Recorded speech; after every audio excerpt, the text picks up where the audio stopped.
etorri OCV bikoitza 2019ko zorizko aldagai unidimentsionalen ezaugarriak, teoria eta praktika izeneko ikastarora.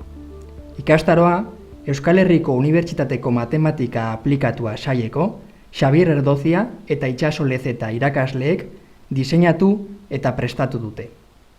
Teknika estatistikoak zientziako alor guztietan erabiltzen dira.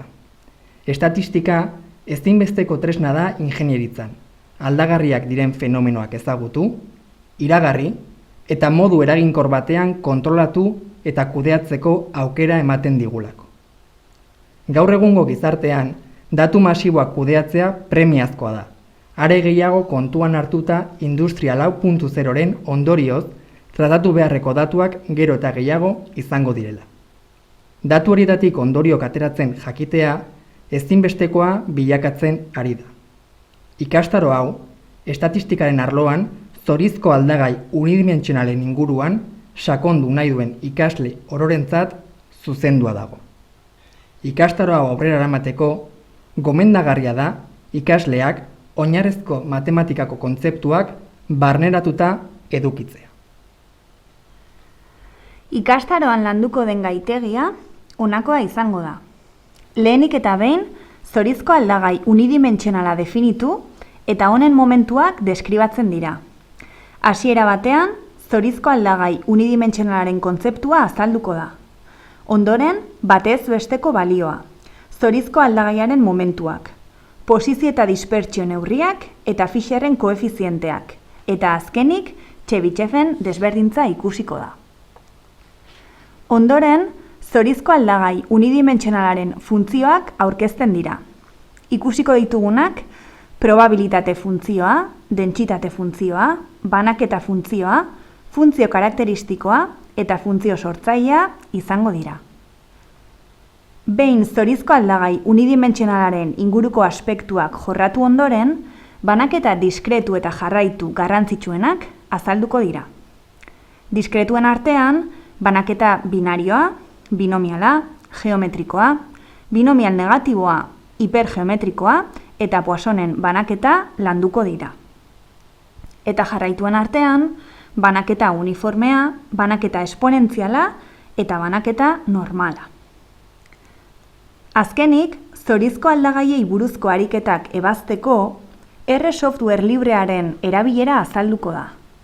Lehenik eta behin, R-ren instalazioa eta lehenengo pausoak. Ondoren, banaketa diskretuak eta jarraituak R-rekin landuko dira.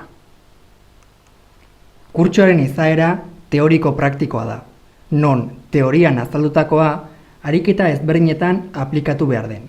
Gainera, R software librearen erabilpena ere deskribatzen da, ariketak ebazteko tresna izanik. Ikastaro honi ahalik eta etekin handiena lortu ahal izateko, ondorengoa proposatzen da. Gai bakoitzaren teoria irakurri, kontzeptu garrantzitsuenak barneratuz.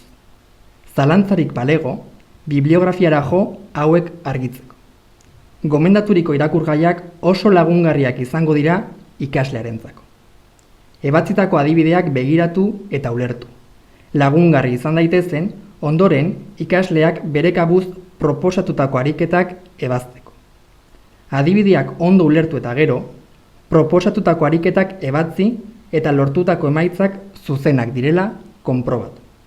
Azkenik, autoebaluazioa burutu. Ikastaroren iraupena 55 ordukoa da, eta 8 asteetan zehar burutzeko diseinaturik dago. Gai bakoitzean teoriari eta jarduerei eskaintza gomendatzen den denbora, hauen beharrei egokiturik dago, kronograman zehaztuta dagoelarik. Dena den, ikasle bakoitzak denbora egoki iruditzen zaion bezala antolatu dezake ikaskuntzako gaitasunak eskuratzeko. Ondorengo kronograman, gai bakoitzari eskaintzea gomendatzen den denbora azaltzen da. Gai bakoitzaren barruan, teoria eta praktika bereizi dira. Horrela, ikasleak zati bakoitzean erabili dezaken denbora jakin dezan. Ikastaroa zuen gustokoa eta baliagarria izatea espero dugu.